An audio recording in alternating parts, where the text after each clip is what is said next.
el año 2009, el poeta peruano Diego Otero publicó el interesante poemario Nocturama. Ahora ha sido reeditado por Personaje Secundario en una bonita edición. Se trata de un poemario que gira en torno a la incertidumbre, a ese caminar sobre una cuerda floja que muchas veces es la juventud. Pero también puede leerse como una mirada crítica al Perú de los años 90 y principios de los 2000. Justamente sobre esta reedición y sobre este libro conversé con Diego y quiero compartir con ustedes dicha conversación. Pero antes quiero agradecer a Vallejo, Librería Café, quienes siempre gentilmente nos ceden un espacio para dichos encuentros. Vallejo Librería Café la pueden encontrar en su local en San Isidro, en la avenida Camino Real, y seguirla a través de sus redes sociales en Facebook e Instagram. Y a nosotros también nos pueden buscar en Instagram como Letra Capital Oficial. Y si quieren ver esta y otras entrevistas, las pueden buscar en mi canal de YouTube, buscándome como Carlos M. Sotomayor. Ahora bien, sin más preámbulos, los dejo con la entrevista a Diego Otero, aquí, en Letra Capital.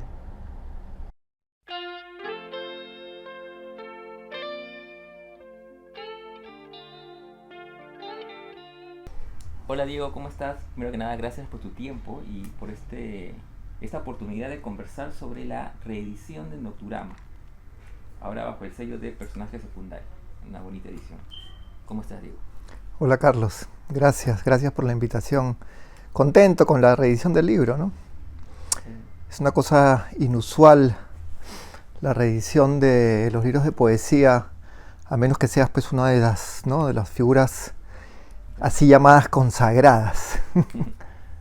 Sí, cuéntame un poquito, digamos, ¿qué recuerdas de la gestación de este libro, de este conjunto de poemas? Dices en un texto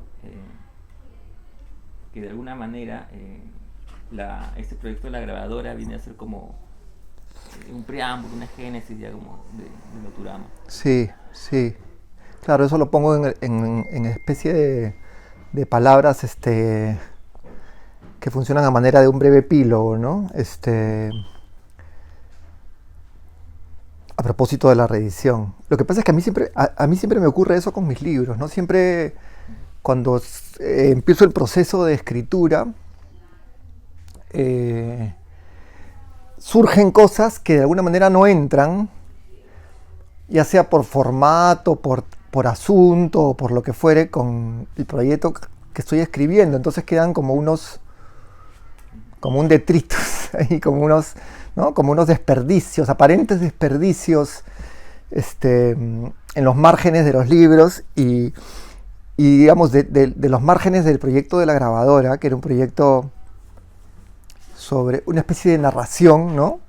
Una especie de narración pero híbrida, fragmentaria, muy fragmentaria, ¿no? En fin, experimental, si se le puede llamar así, ¿no? Aunque el término es bien impreciso, ¿no? Pero mientras escribía eso me salieron cosas que tenían más como forma de poema, ¿no? Pero que de alguna manera tenían que ver algo con el universo de la grabadora, que era este proyecto sobre un sello discográfico de bandas, ¿no?, que supuestamente existieron en el Perú de los 70, pero que fueron como obliterados por una serie de circunstancias, ¿no? Como históricas, pero también más de fondo, más vinculadas a la realidad del país y en fin, ¿no? Pero claro, entonces esta idea de las bandas de rock fantasmales, ¿no?, quedó como una especie de nota en la que se afina algo, ¿no? Un sonido, quedó como un sonido de fondo, y sobre ese sonido como que me empecé a escribir unos poemas que son, digamos, como los esbozos iniciales de varios de los poemas que están en Nocturama, ¿no? Pero claro, al final Nocturama se fue más hacia otro lado, ¿no? Porque más tiene que ver con la exploración del amor, el deseo, ¿no? También tiene que ver con el crecimiento, paso del tiempo, en fin, ¿no? Y también tiene que ver, bueno, el poemario más o menos se orienta o nos plantea un recorrido por la Lima de los 90, ¿no? Más o menos. Sí, hace como un péndulo entre la Lima de los 90 y la Lima de los 2000 iniciales, ¿no? Claro. pero una Lima nocturna además. Sí, sí. Cuéntame un poquito sobre eso. Sí, es, bueno, yo creo que detrás de esa, digamos, lo nocturno es como una especie de puesta en escena, ¿no? Es como la dirección artística de los poemas. Los poemas son más como una exploración de cosas que tienen que ver con, como te digo, los vínculos afectivos, el amor, ¿no? Todo a través de un tamiz que tiene que ver con la música y con la cultura popular, ¿no?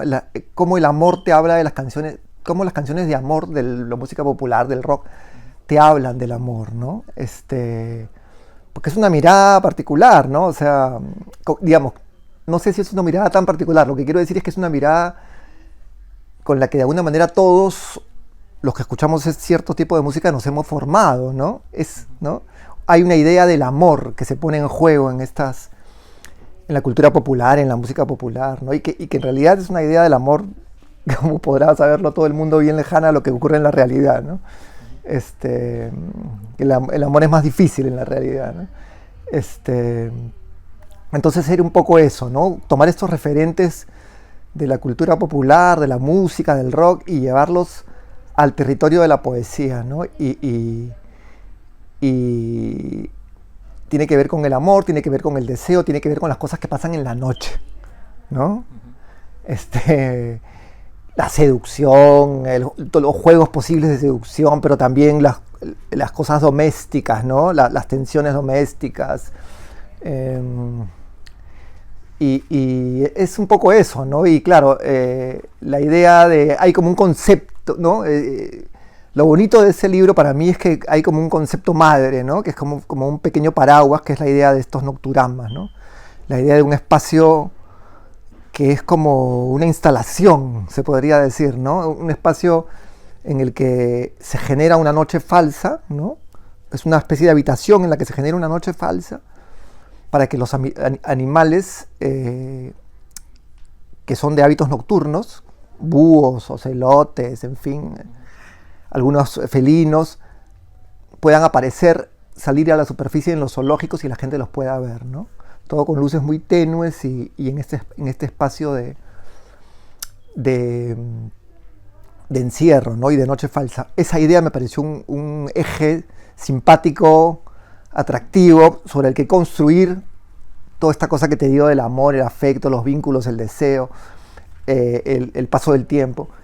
Y además, claro, la idea esta del nocturama, que es este espacio, ¿no? En el que hay un público, además tiene que ver también la idea con mirar, ser mirado, ¿no? También con la idea de vigilancia, ¿no? También con la idea de, ¿no? Este término que está ahora de moda, capitalismo de la vigilancia, ¿no?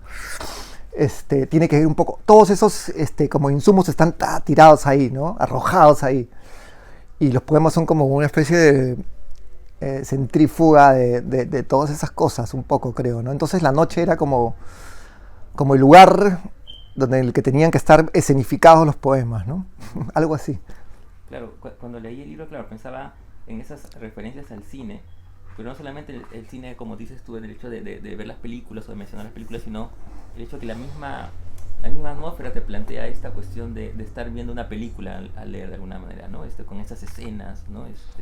La escena del crimen, sí. el avión, etcétera. Sí. Y claro, también sentía esta línea en torno digamos, al amor, a la relación entre esta pareja, ¿no? Que se va mostrando a través de los poemas.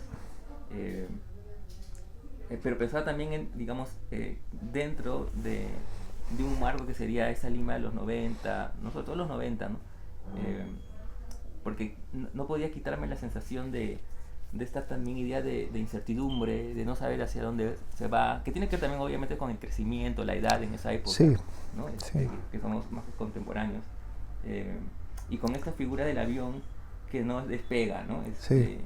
Y no la podía desligar ni de la juventud, del proceso de crecimiento, pero tampoco del país en un momento específico, ¿no? Sí, tal cual, ¿no? O sea, esa figura del avión es una figura es como un símbolo, ¿no? Que se puede interpretar de maneras muy distintas, ¿no? Yo sí creo que hay una cosa que tiene que ver con un espacio social, ¿no?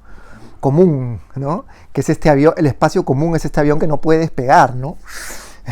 Que todo el mundo dice que es maravilloso, ¿no? El país maravilloso, ¿no? ¿no?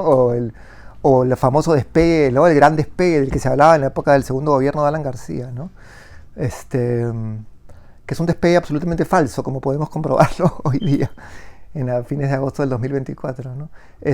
Y claro, como tú mencionas, toda esta especie de retórica del crimen que está en el libro tiene que ver con eso, ¿no? Tiene que ver con la incertidumbre social, política, tiene que ver también con la incertidumbre en los vínculos, ¿no?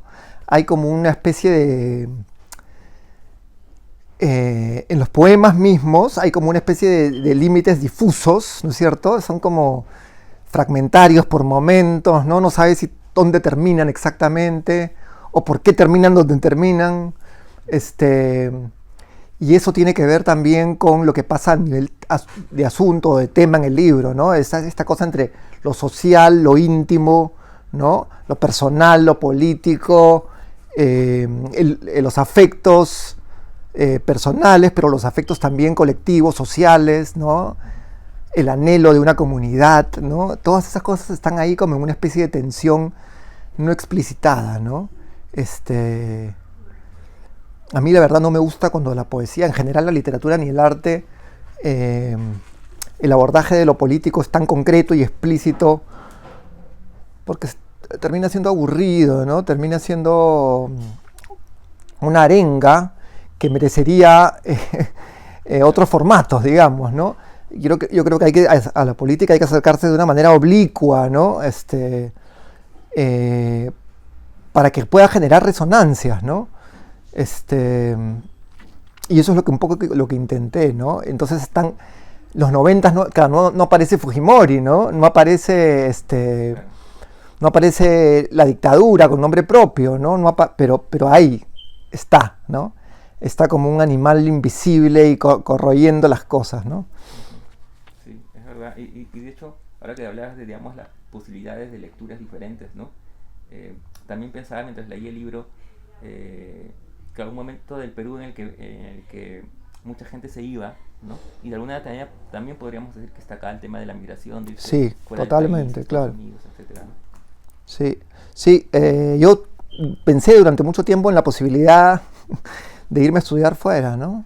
Tuve ofertas, en fin, incluso llegué a hacer una serie de trámites, ¿no? Pero al final no... Decidí quedarme porque en el fondo tuve la intuición de que iba a ser más interesante para mi proyecto artístico que mis ingresos económicos no dependieran de ninguna manera de la literatura directamente. Porque el tipo de literatura que hago yo es como precisamente más bien como bien antimercado en un sentido, ¿no? En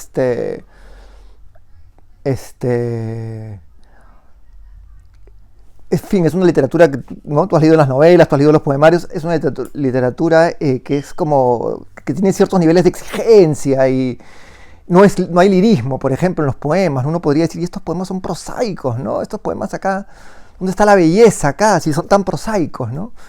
Entonces ese tipo de desafíos me gustan y yo sentía que si me metía mucho en el mundo de la literatura, que eran las ofertas que tenía, digamos, para irme fuera, temía convertirme en un escritor muy literario. Claro. Bueno, y de hecho las referencias al cine es un poco como para también salir un poco de la literatura. Las referencias a la música que tú mencionaste hace un rato, ¿no? Sí. Por ejemplo, uno de los poemas que a mí más me ha gustado es 4 postales desde ninguna parte. Ah, el último, sí. Y que hay justamente una referencia a la música, ¿no? Cuando dice, cada vez que la música funciona, mis manos crecen imperceptiblemente como para intentar llegar a tocar ese instante. Sí. La música también funciona, ahora que lees el fragmento y pienso, ¿no? Funciona como una especie de imagen de lo sensorial, de la sensualidad, de esta cosa más como de los sentidos, ¿no?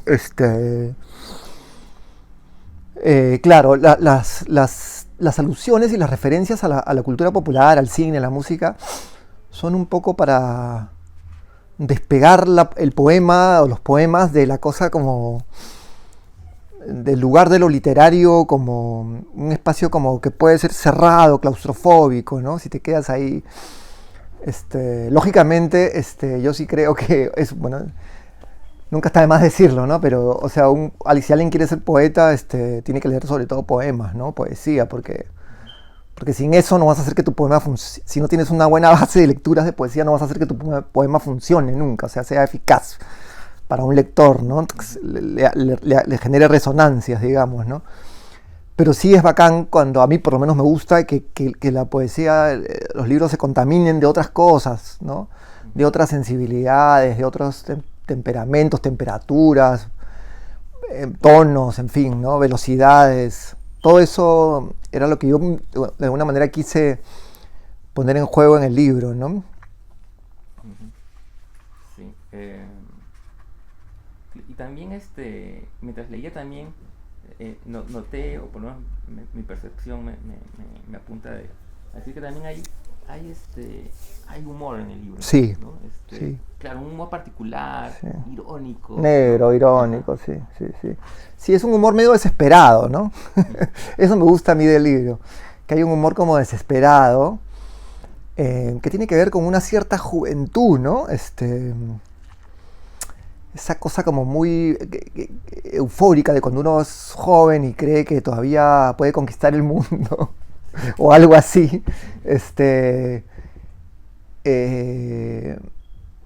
Pero claro, la idea de conquistar el mundo, cualquier mundo, o hasta el mundo, tu pequeño mundo interior, es una batalla perdida de antemano, ¿no? Entonces, por eso hay esa ironía desesperada, ese humor desesperado, ¿no?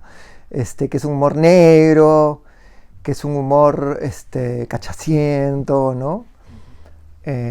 Bueno, tenemos una tradición en eso, ¿no? Eso sí viene de la poesía peruana, digamos, ¿no? O sea, ¿quién más cachaciento que Antonio Cisneros? O el propio Eyelson cuando quiere, o sin ir muy lejos, el propio Carlos Germán Belli en sus libros iniciales, ¿no? Ese es un humor desesperado, ¿no? Que es muy, muy nuestro, ¿no? Un poco para ir terminando, habíamos comenzado hablando de esta reedición, ¿no? De personajes secundarios, y lo que significa para ti, digamos como autor, la reedición de un libro además de poesía. Y otra cosa que a mí me pareció genial es bueno, y la inclusión del epílogo de Eduardo Chirinos, ¿no? Nuestro querido amigo. Sí, bueno, Eduardo Chirinos fue un personaje, ¿no? Un personaje importante para mí, para la poesía peruana, y para mí en particular, me parece, ¿no? Fue alguien que supo establecer nexos interesantes, fluidos, creativos con escritores de otras generaciones, ¿no? Eso fue de una manera muy horizontal, además, ¿no? Muy, muy, muy bacán, ¿no? Claro, Eduardo fue uno de los primeros lectores de este libro, ¿no? Y le gustó mucho, ¿no? Me alentó mucho en su momento. Eso fue bien bonito. Y escribió ese texto muy lindo para la presentación, que es un texto que creo que tiene vigencia todavía, ¿no? Y bueno, reeditar el libro es curioso, ¿sabes, Carlos? Porque yo cuando publiqué el libro me sentía contento con el libro, ¿no? Creo que en su momento era el libro con el que más contento estaba, ¿no? De hecho, era el único libro con el que estaba realmente contento de todos los que había publicado hasta ese momento, ¿no? Y después de ese libro dejé de publicar muchos años, ¿no? Cerca de 9 años. O 8 o 9 años, ¿no? Y siempre tuve la idea de que Nocturama me tenía satisfecho, pero cuando salió la posibilidad de volver a publicarlo, cuando Caire me ofrece la posibilidad, revisé el libro y ya no me gustó tanto, pues, ¿no? Entonces, le propuse a Caire hacer unas pequeñas intervenciones sobre el texto, ¿no? que son muy mínimas, pero que sí siento que el libro necesitaba, ¿no? Han pasado 15 años desde que se publicó el libro. Claro, yo soy otra persona, ¿no? Ciertamente no me identifico con los poemas, pero me parece que eso es una buena señal. Pero todavía lo sentí vivo al libro, ¿no? Todavía me parece que es un libro que puede decir cosas, que la gente lo puede leer y encontrarle todavía resonancias que tienen que ver con lo que nos pasa hoy día, qué sé yo, ¿no? En ese sentido fue una experiencia bonita reeditar el libro, ¿no? Y sacarme el clavo de algunos versos que siempre los dije, ¿por qué decidí ese final para tal poema, ¿no? Durante años, ¿no? Décadas quizás, ¿no?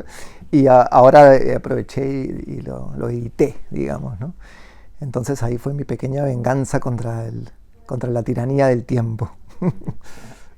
Bueno, ya para terminar, proyectos a futuro. Hace poco publicaste una nueva novela, una estupenda nueva novela además que recomiendo. Gracias. ¿Cómo viene ahora el siguiente proyecto?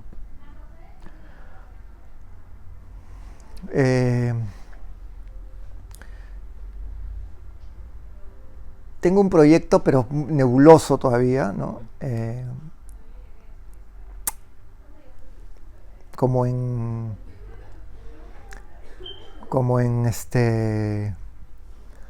muy en boceto mental todavía, con algunas cositas que he anotado así en el teléfono, en las notas del teléfono o en la computadora, ¿no? Versos sueltos, ideas, apuntes como más conceptuales. Me lo imagino como una cosa un poco más híbrida y fragmentaria. Me gustaría explorar formatos más tipo diario, por ejemplo. Una escritura que juegue con lo performático, que no sea performática, pero que juegue un poco con esa ilusión o con esa posibilidad. Pero al mismo tiempo me gustaría también escribir más novelas, ¿no?